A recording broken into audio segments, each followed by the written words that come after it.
Do I have what it takes to become the Avatar this summer?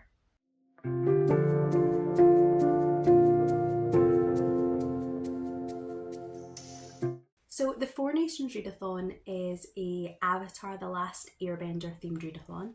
It happens twice a year in January and July, and this is probably the third time I've taken part. It's mostly ran through Discord, largely because the hosts have changed through the years, and all the information is available through a Google Doc rather than a YouTube video, so I will link the Discord down below and you can join up and have a poke around. The basic concept behind the readathon is that obviously in Avatar there are 4 different nations, and the Avatar's goal is to fully achieve mastery of all 4 elements so they can become the Avatar. In the readathon, each of the nations, the fire, earth, air and water, have 10 levels, and you pick your nation you're going to start in, and reading the prompts, which become more per level as you go along, you work your way from level 1 to 10. There are also offshoots you can do as you progress through the levels to develop other skills. For instance, in the Earth Kingdom, you can also learn lava bending or metal wielding. Once you get to the end of the nation you've picked, you'll cycle on to the next elemental nation, and the goal is obviously over multiple rounds to achieve level 10 in all 4 elements and get all of those extra bonus achievements as well. And if you do all of that, you become the Avatar. Now, I think I started last January and I picked to start in the Earth Kingdom. At the moment, I am going into this month's round in the middle of working on achieving level 10. There were 5 prompts you had to fill to achieve level 10, and I managed 4 of them in the last round. The final prompt that I need to fill to reach level 10 in the Earth Kingdom is to read a book that is a friend's favourite. And for this one, I'm going to pick up The Appeal by Janice Hallet. This is a cosy British crime mystery told entirely through email extracts, through text messages, through documents and mixed media. This is Janice Hallet's debut novel, but I have read one of her later books in the past and I really enjoyed that one. So I'm interested to see whether I would enjoy this earlier work and whether that would make me keen to continue with her newer releases. There's a mystery to solve in the small town of Lockwood. It starts with the arrival of 2 secretive newcomers and ends with a tragic death. Roderick Tanner QC has assigned law students Charlotte and Femi to investigate the case. Someone has already been sent to prison for murder, but he suspects that they are innocent and that far darker secrets have yet to be revealed. Throughout the Amateur Dramatic Society's disastrous staging of All My Sons and the shady charity appeal for a little girl's medical treatment, murder hid in plain sight. Will Charlotte and Femi solve the case? Will you? So this has one of those you're meant to play along with the detective type of mysteries to it, much like Agatha Christie, and honestly I'd never do that. I am just there for the vibes on mysteries, but I really like the idea of it happening during an amateur dramatic kind of production. I think having lots of drama people around it is going to make for some really good histrionics. Hopefully this is going to help me achieve that final level in the Earth Kingdom, so I'm really excited to get started.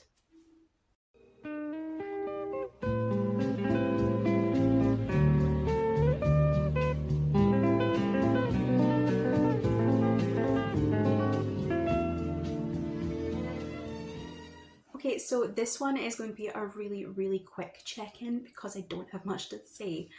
I am about halfway through The Appeal and there has been no murder. I'm enjoying the kind of setup of the book. I'm enjoying the characters. It did take me quite a while to get into the story. There are a lot of characters. It does say right on the front there are 15 suspects, but we also have all the people around them.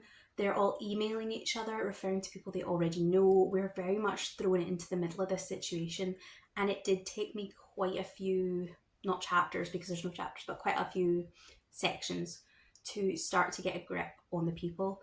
Luckily, because of the way it's set up, 2 law students that are trying to keep track themselves, so there was a list of characters and how they related to each other that I was able to flip back and forth to. and that really did help. I find this strange that in this type of book, which feels very Agatha Christie, that we haven't had a murder yet, but we have been told the kind of questions we're supposed to be thinking about as if we're the law students that have been given this dilemma. We know there's going to be murder, obviously. We know there is someone who has been falsely, or the QC believes has been falsely accused. So we're looking for that falsely convicted person and also who the real suspect, the real killer has been, or whether that is one and the same. At the moment, I don't know who the victim is. There's definitely a few different people that could either be the suspect or the victim, because there's a lot of lies, there's a lot of secrets, and I think that different parties involved in the deceptions, the secrets, the things that are being passed around could kind of fall into either camp of victim or killer. But I do think I maybe have pegged who has been falsely accused. We have a nurse in here, Isabel, and she's very clingy, she's very needy, she's a little bit obsessed with newcomer Sam. She's latched onto her. I feel like she doesn't have any real friends in the community, but the emails she sends to people are very overly friendly, and like she really kind of sucks up to a lot of people. And when you see her emails that she gets and the emails she receives, you definitely see her overplay how close she is to quite a lot of people, especially Sam. So I think that kind of desperation and that slightly obsessive quality would be easy to spin in a trial to make her the killer of quite a lot of people, because you could either be Sam or you could be anyone that she's trying to protect Sam from. So I think Izzy would make a really good fall guy. She might be the character that has been convicted, which means she's not the killer, probably. So I'm still kind of mulling over who I think the killer is, but I also need to find out who the victim is first. I'm having a good time with it. It's went much faster than I thought it would. It's quite a chunky book, it's about 450 pages, and I would thought that would have taken longer than it has for me to read, but being extracts, being that kind of mixed media, it's really easy to dip in and out of, and it's really easy to get through quite quickly. So I'm hoping that I will finish it really soon and I can let you know whether I guess the killer right or wrong. I've reached the end of the appeal and I had a really good time with this one. We did finally get that murder that I was waiting for, which maybe makes me sound a little strange, but it does come really late in the book. I think we only find out who the victim is at around about page 300 something, which in a 450 page book, it's definitely the kind of the final act where we find out who the victim is. It's a little later than that even that we find out who has been wrongly convicted for it. So for the vast majority of the book, we don't know the victim, obviously we don't know the killer, but we also don't know who's been falsely accused. And it felt unusual to me. I enjoyed it, I absolutely did enjoy it, but it felt a little strange. I think the way this is done is, I thought really clever that once we do hit that, I don't know, 70-75% mark and we get our murder victim, we then become much more focused on, I think it's the two law students or the two clerks, whatever they're doing, and them discussing their theories back and forth. And I thought that was quite a clever way to essentially flag up things you might have missed in your own reading. I definitely had moments where the two of them were discussing something and then I would flip back to the texts and the emails from earlier in the book to kind of double check what they were saying. There were quite a few people that could have been either the victim or the killer or the falsely accused person, and not getting any answers on that till quite late it gave you lots of things to be considering rather than just who the killer was. I also liked that there were other mysteries going on. I was really interested in the financial scam. I was quite confident early on that the Poppy's appeal was in some way a scam. I just wasn't entirely confident on who was involved and who was kind of innocent to the fact. There were quite a lot of kind of mini mysteries happening throughout, and I thought that was a nice way of fleshing out the story. The only thing I didn't like, I just didn't see, I guess, towards the end was Femi and Charlotte come up with 4 or 5 potential suspects. They come up with, I think, 4 or 5 suspects for the killer. And they're like number 2 suspect of these 5 is just someone that I didn't see any evidence for them to have been the killer really whatsoever. There was a couple of odd moments, and I guess you could be suspicious of those, but I really hadn't clocked those people as being suspects at all. And then I felt that a far more obvious suspect was relegated into the people of interest but not really suspects. It was a little heavy-handed, like Hallet had these people she wanted you to suspect. Overall, really good book, especially considering this is a debut. This is Janet Hallett's first book. I think it's a real triumph. It's unusual. I will definitely, though, be picking up the novella that follows this one. There's a small The Christmas Appeal story, which, I mean, these people have no luck. Maybe November, December, I think that would be the right time to read it. And I'm really excited to read more of Janice Hallett's work. I also think I will be interested to read some of her other books. I know there's at least one other one that is like this, done through transcripts and mixed media. And that's The Examiner, which I think is a university grading scandal. I'm interested in that one.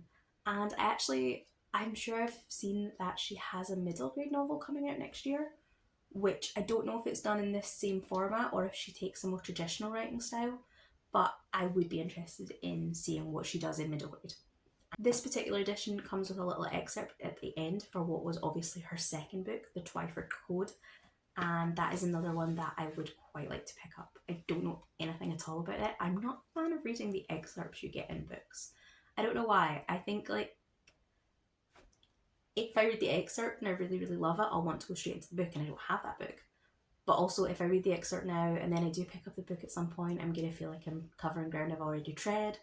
I don't know, I tend to, when there's little extracts at the end of books, I just ignore them. I don't know. Let me know if that's strange. So with that finalising my level 10, I can now focus on the additional skills that we are able to develop in this nation.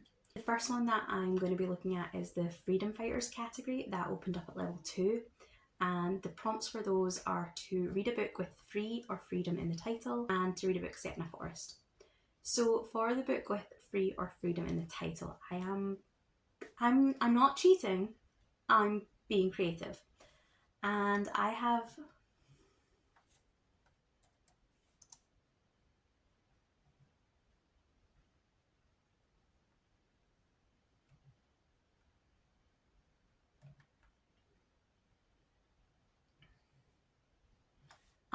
a book on my NetGalley TB, so I would really like to get to it. And the title is The Society for Free Spirits, A Grave Inheritance. The cover that has been released does make it look like A Grave Inheritance is the title of the book and The Society for Free Spirits might be the series title. But the way it's labelled on NetGalley, it definitely has both in the title. So I am going to choose to believe NetGalley over the cover art and say that this has free in the title. Society of Free Spirits, A Grave Inheritance by Felicity Epps is a YA historical. It is a kind of spooky story set around a girl whose sister has died and her house appears to be haunted. I think this one's going to be a lot of fun. It really fits in with the fact I've just done Summerween and I'm always kind of interested in spooky ghosty books. I will let you know how I get on.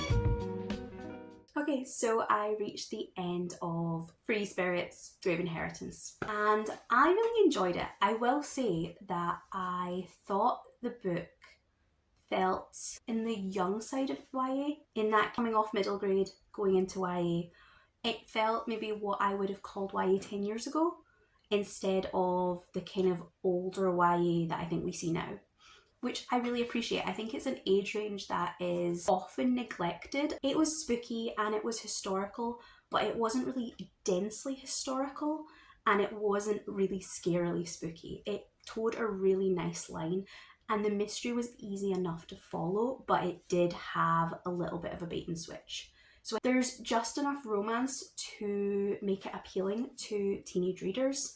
There's a little bit of a love triangle, which I did actually quite enjoy, but the focus really is on Dolores trying to find her sister's secrets, her sister's killer, and her sister's ghost. It's very much about that sister relationship, even though Edith doesn't feature in the book. And it's very much about the power of friendship and that way that it's very much about the power of friendship and the way that Dolores, Ava, and Violet all work together to sort of achieve their own goals, but to help each other achieve theirs. It wasn't one I think I would have chosen without the prompt that I needed it for, but I did have a really good time with it. I had a couple of issues with the ending. The big reveal was a little bit lacking in tension. The stakes were high, but something about the urgency of it just didn't feel like it was there. And the bringing of the villain to justice just felt like it was a little too easy. Everyone just kind of played their parts and went along rather than offering any real resistance for Dolores to unveil the killer, for her to reveal the truth of the matter. So at the same time as I was reading A Grave Inheritance, I also picked up a book for the Sandbenders skill. And the prompt for that one was to read a book set in a desert. I would have really struggled, except again, I just so happened to have an arc on my NetGalley shelf that fit perfectly. And for that book, I read Snake Eater by T. Kingfisher. But if you want to see my full thoughts on it, my full breakdown, then you can check it out in my Summerween vlog. The next book that I plan to pick up is the second of the two prompts that I need to fill to get this Freedom Fighter achievement. The first was a book with free in the title, and I got that with A Grave Inheritance, and the second prompt is to read a book set in a forest. And for this one, I am so excited because I am going to be reading a book that I have said I would read for so long. I have had this book recommended to me by so many people, and everyone I've spoke to really thinks it's going to be just completely up my alley, and it's been on so many TBRs, so many TBRs. The book that I'm going to pick for this is Summers at Castle Auburn by Sharon Shinn, and as far as I know, this is a kind of cozy YA romantic fantasy with some kind of courtly politics involved. Everyone that has recommended this to me are reviewers and bloggers that I really trust, and it's been on my TBR for so long. It really has, and I'm really excited to finally get to this one. I'm almost nervous to read it because I have such high hopes for it, and I'm aware that it's a slightly older book, so I'm trying to kind of temper those expectations and know that it might do some of the kind of tropes that I've seen before. But I think it's probably going to be the last book that I will get done for the Four Nations this round. So I'm really hoping I'm going to end on a high. So I have a little bit of an update for you on Summers at Castle Auburn. I started this one as an audiobook, and it's funny because I do really like the narrator's voice. I really enjoy their narration style, and I was keeping up with the plot just fine. But I don't know, somehow I wasn't absorbing the story the way I wanted to. I don't know if that makes sense. I wasn't embracing it. So what I decided to do was ditch the audiobook, and about the 25-ish% mark, I've switched over to an ebook copy. And I'm now sitting at around about, I think, the midpoint. I did reread the portion that I had listened to just to make sure that I did have everything in my head correct. It does have a very kind of slow pace in that there's no big events. This is very much, I guess it's a coming of age story. We have our main character, Corrie, who is the bastard daughter of a really high-ranking nobleman, and she's been plucked by her uncle to spend her summers, shockingly, at Castle Auburn, which is the home of the royal family. She goes there every summer and she spends time with her half-sister and some of the other characters around the castle. In the opening third, we have Corrie at about 14, and we get to see her, through her eyes, we get to see this castle and this world.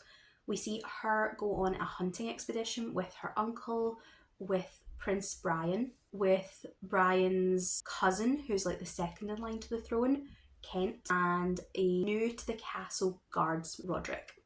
And I definitely think that the three of them are it's not a love triangle, I guess it's a love quintet, because her sister is engaged to Brian, but Corey is completely besotted with the Prince Brian. But you also get the idea that Brian doesn't seem like that great a person. He seems very arrogant, very smug, very uncaring about other people. Kent seems by far the nobler character. He seems someone that would be much more suited to being king. And there's definitely something between either him and Corey or him and Corey's sister Alessandra. Then Roderick is the new guard. He's an interesting character because he brings that conflict within that kind of duality of Corey's character to light. She doesn't feel like she's a noble because she's not legitimate. She doesn't fit in with Brian. She's not really seen at this point, I don't think, as a kind of viable option for him. She's not, and she certainly doesn't see her being used in a kind of marriage bid. She doesn't see herself as fitting in with this world. But when you see her with Roderick, who is very much a commoner, you also see how she doesn't really fit in with his world either. She points out to her uncle at one point when he talks about marriage and finding a boy that she doesn't think she's ever going to marry. She's very happy with the idea that she will go back to her grandmother every year. She is training to become a healer or a wise woman. She's her grandmother's apprentice, that kind of elderly, witchy type of character who people go to for cures and, medical advice in the village. And Corey's very happy with that being the life she's setting up for herself. The visits to Castle Auburn they're vivid, they're rich, they're the highlight of her summer, but they're very much not her real world. And I think having the different characters and Roderick in the mix do kind of show you that push and pull that she's experiencing. On this hunt, they are looking for Aliora, which are kind of like, I want to call them fae. They're human in appearance, they have kind of magical powers. Corey's Uncle Jackson is well known for being he's a great hunter of Aliora. He brings them back to the castle and they are sold into servitude. It's great for his reputation and he's made a lot of money off it. When they become servants, they are really prized. There's a kind of nurturing spirit to them.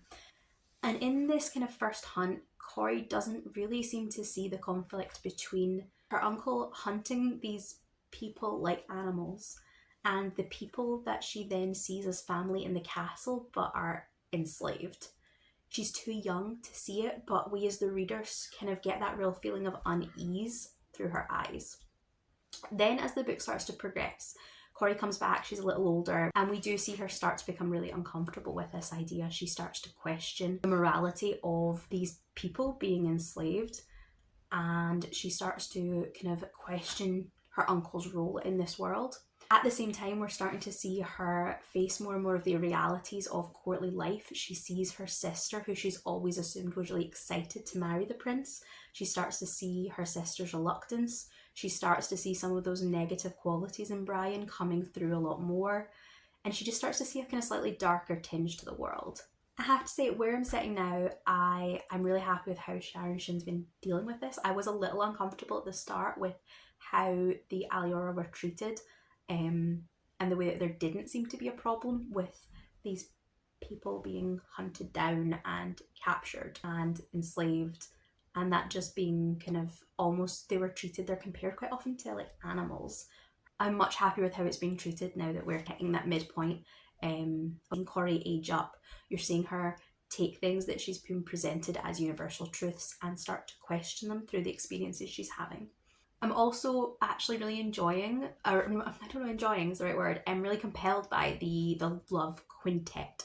As it in her younger years, you definitely see that kind of, she's in that first blush of infatuation with Brian. I definitely do think she sees some of his flaws, but they in a way almost charm her. He's the perfect ideal to her because he is handsome and he's a prince.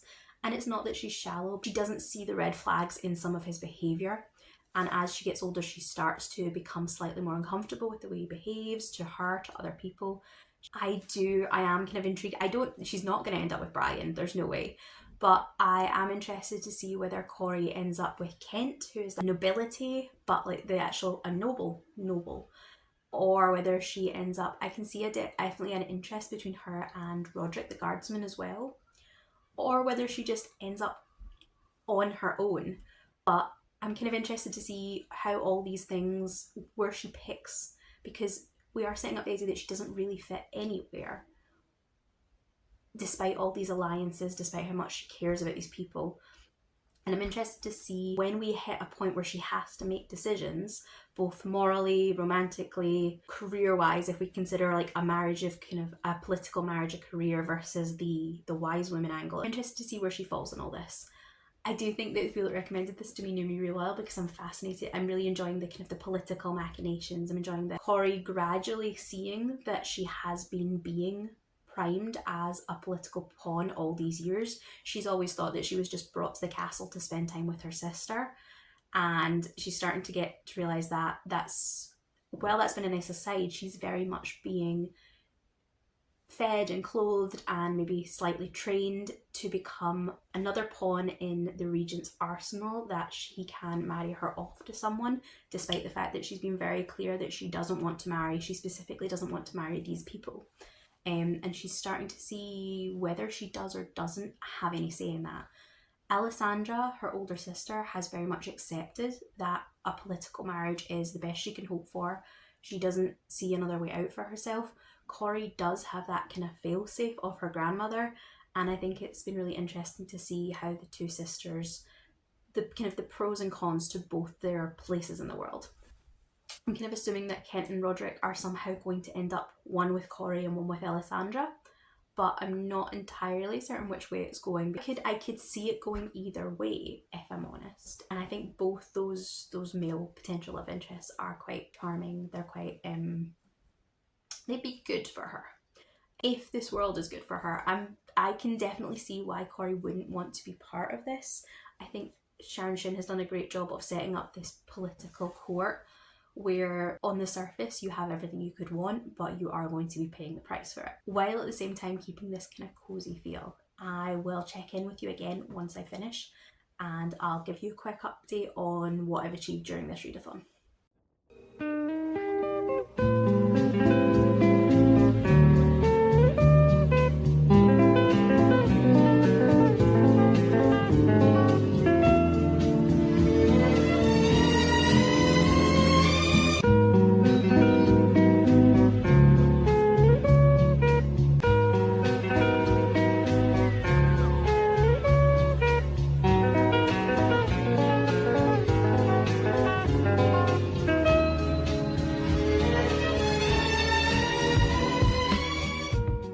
So I finished off Summers at Castle Auburn, and I am really happy to say that I loved it every bit as much as I was told I would. I was a little unsure about it for maybe the first half of the book. It did take me a while to get into it, but in that kind of second half I was absolutely hooked. It does have a kind of slow pace. It has a very quiet type of fantasy to it. I don't know that I'd go as far as cozy. It has a very kind of slice of life type of feel. It's a very hard one to describe because it's so different to, I think, most of the fantasy, most of the YA fantasy that we are getting at the moment. It definitely had a more kind of classic type of romantic fantasy feel to it. The romance is there, the romance is important. There is definitely lots of moving parts to the romance. As I said, there's definitely at least a few different potential suitors for each of the girls, but it wasn't a focus. The book was very much a coming of age story for Corey, and I really enjoyed seeing her journey. I thought that what Sharon Shinn done was so clever in that Corey is essential to what's happening at the castle. She's essential to the story's politics, to its overall plotline. But for the vast majority of the story, she doesn't feel like she's massively involved in what's going on with the castle, with the royals, with the politics. She feels very much like an outsider who's observing these events. And I think that's maybe another reason why it's hard to compare this to other books, because I very much want to call this a political fantasy. The politics are absolutely central. We have the politics of Elissandra's marriage, Corey's potential marriage, Brian's his growth from a selfish teenager into someone that could potentially be very dangerous. Have the region and the way he is manipulating things, and Corey gradually becomes more and more aware of the power he has over her.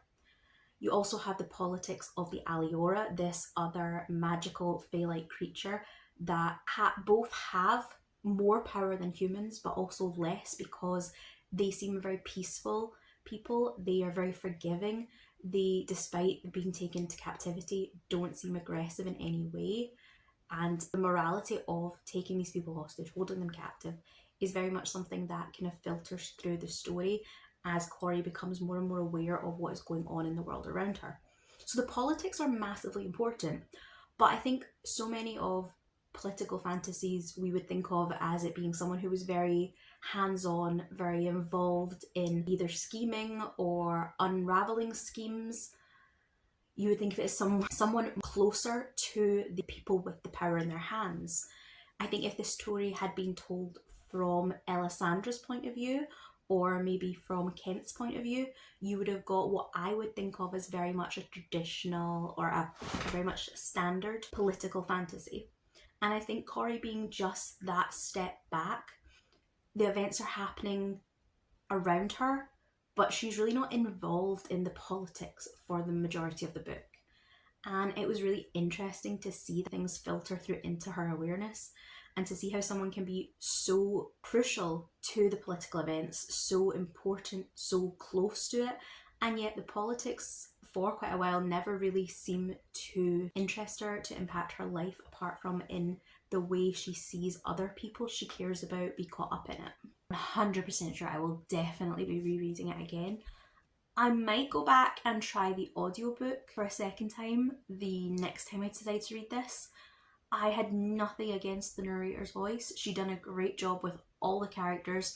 Maybe I'll try that again when I do reread it, because I'm sure I will. The book itself, I think it gave me, I don't know how I would kind of compare it to maybe Tamora Pierce's books, maybe slightly YA fantasy world.